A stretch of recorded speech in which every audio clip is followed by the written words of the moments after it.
So right here we are on the very first page, the very first paragraph of John Kingdon's 1989 edition of his 1973 book, Congressional Voting Decisions. And what's very interesting about Kingdon is that he did most of his research for this book in 1969.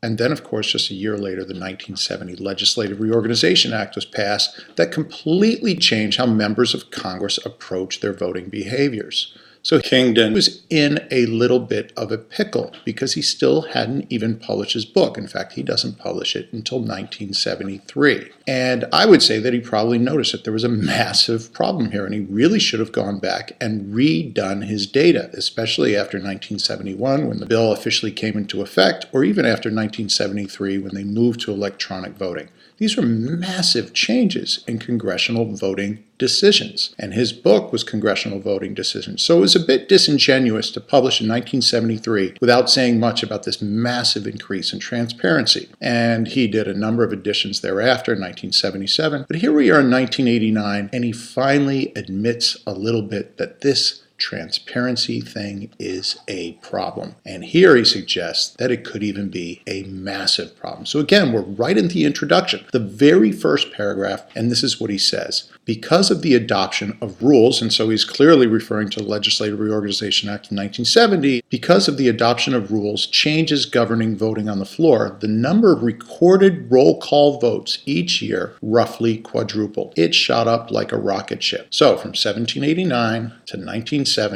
the number of roll call votes in the House was roughly around 200 per year. And then in 1971, when the bill came into effect, the roll call voting shot up like a rocket ship. So it went up to somewhere around 1,800 in just a couple of years. Okay, so because the adoption of rules changes governing voting on the floor, the number of recorded roll call votes each year roughly quadrupled, more than quadrupled.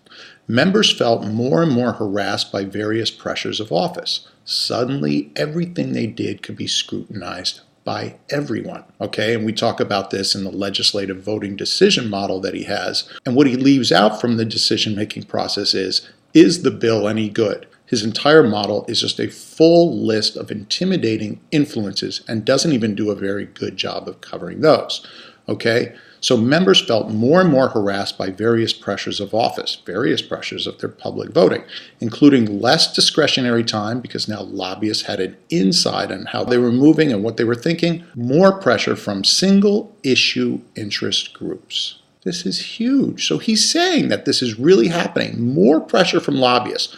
More clamor for constituency service, right? Constituents now can watch every single vote and they can harass congressmen on everything they did. More need to raise campaign money. Well, I would say it's hard to know the chicken and the egg here, but now campaign money is flying in because interest groups now have a feedback loop. They can see how congressmen are voting on procedural votes, even one line in specific bills, and they can fund the congressman accordingly or try and bribe, intimidate, or do whatever to change the congressman's mind.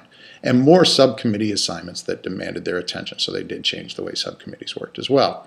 So here's Kingdon saying, wow, there's a huge change because of the number of recorded roll call votes each year roughly quadrupled. Massive change in transparency.